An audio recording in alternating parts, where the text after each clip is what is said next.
My name is Abhinav Kumar and I am a marketing manager. I want to ask you a question that why God has created this universe, us, and if God is one, then why He started with so many religions and coming to point and contradicting itself in past, now saying that all these things which are in past, like you have said Bhagavad Gita, Ved or Bible or anything, they are not for this time. If I am seeing the scenario in the present scenario, I am thinking that any religion needs to grow up. Anyone, either it is Hinduism, either it is Christianity, either it is Muslim, any religion, Islam. And why God is contradicting itself by saying those things or saying those things in those scriptures?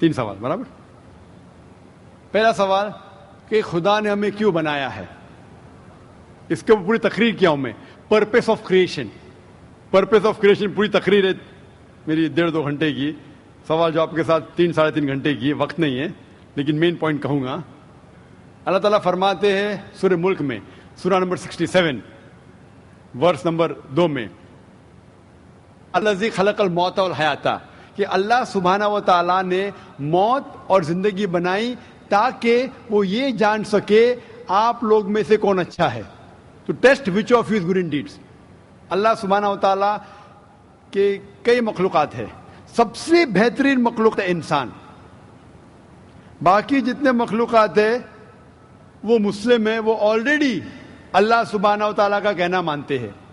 ابھی جو انسان ہیں ان کو اجازت دی گئی ہے, free will دی گئی ہے کہ وہ اللہ کی بات مانے یا نہ مانے. Almighty God has given us the free will.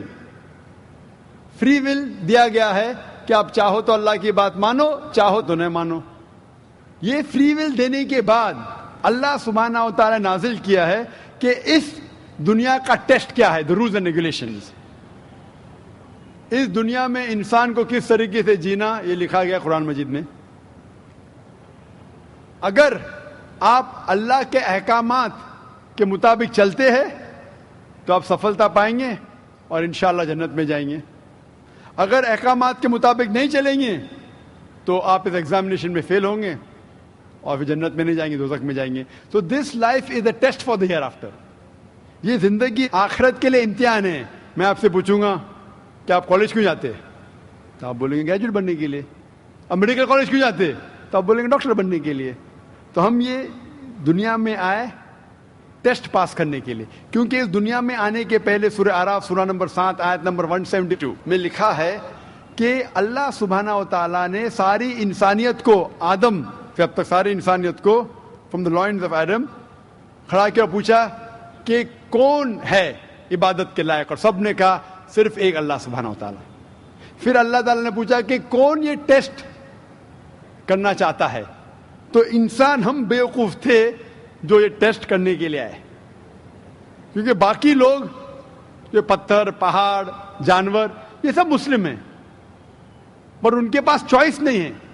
اگر آپ کے پاس چوائس نہیں ہے, ایک فرشتے کے پاس چوائس نہیں, جو بھی اللہ کہتے وہ ان کی بات مانتے.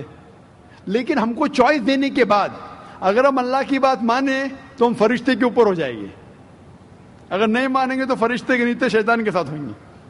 تو ہم نے بولے نہیں, ہم کو تو فرسٹ کلاس فرسٹ آنا ہے, تو آ گئے ہم وہاں پر, ہم اس دنیا میں. ٹھیک ہے, تو یہ ٹیسٹ ہے, اور انسان سب سے اچھی مخلوق ہے, best creation of almighty God. تو this life is a test for the hair after.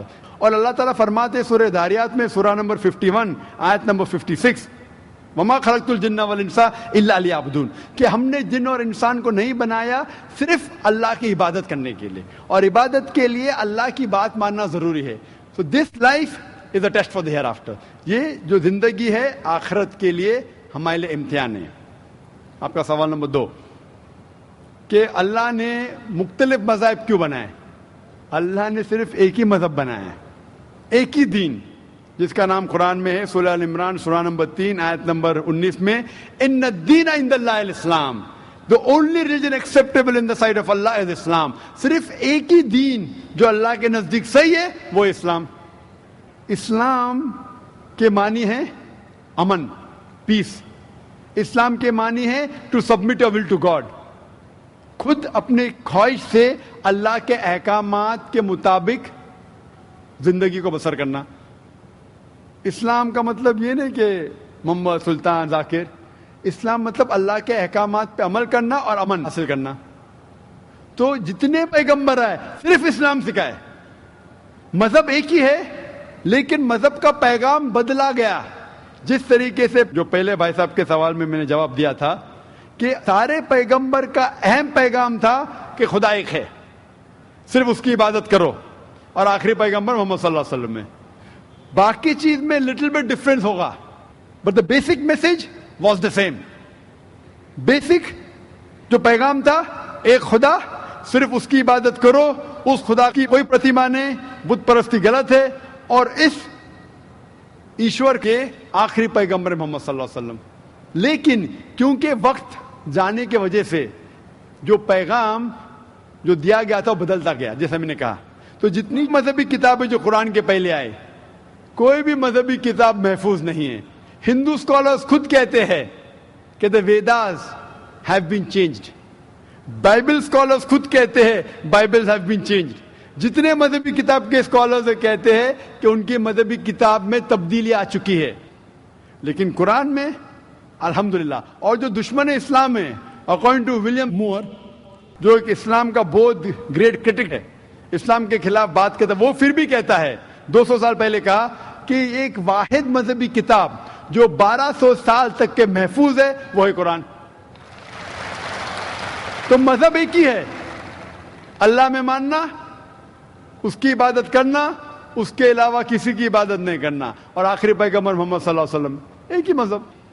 ہم لوگوں نے اس کے غلط ڈفرنٹ نام دیے, تو مذہب ایک ہی تھا. آپ کا آخری سوال, اتنے ڈفرینسز کیوں پیدا کیے؟ وہ اللہ نے نہیں کیے, انسان نے کیے. خدا کا سب میں سے یکساں تھا, ہم انسانوں نے اسے تبدیل کیا, جیسا میں نے کہا نا, کائی کے لیے, فائدے کے لیے. تو ابھی ہمیں یہ دیکھنا ہے کہ اصل مذہب کیا ہے. اور میں عام طور پہ کہتا ہوں, جو میں رائے دیتا ہوں, میں صرف ایک طرفہ رائے نہیں دیتا ہوں کہ صرف قرآن میں مانو. میں کیا کہتا ہوں, آپ کم از کم ایک بات پہ مانو کہ ایک کتاب 100% خدا کی ہے. ٹھیک ہے, یہ ماننے میں کسی کو گلا شکوا نہیں ہوگا. ہندو کہیں گا وید خدا کی کتاب ہے, عیسائی کہیں گا بائبل خدا کی کتاب ہے, مسلمان کہیں گے قرآن خدا کی کتاب ہے. پھر میں یہ کہتا ہوں کہ جو ساری مذہبی کتابوں میں یکسانیت ہے, ہم کم از کم اس کے اوپر عمل کریں. جو اختلاف ہے اسے کل ڈسکس کریں گے. صحیح بات, جو یکسانیت ہے, پھر آپ کہہ سکتے یہ تو وید اور قرآن میں ہے, کرسچن کہیں گا یہ بائبل اور قرآن میں, مسلم کہیں گا قرآن اور بائبل میں, قرآن اور وید میں. تو یہ بات تو 100% خدا کی ہے. آپ اس بات کو تسلیم کرتے کیا نہیں؟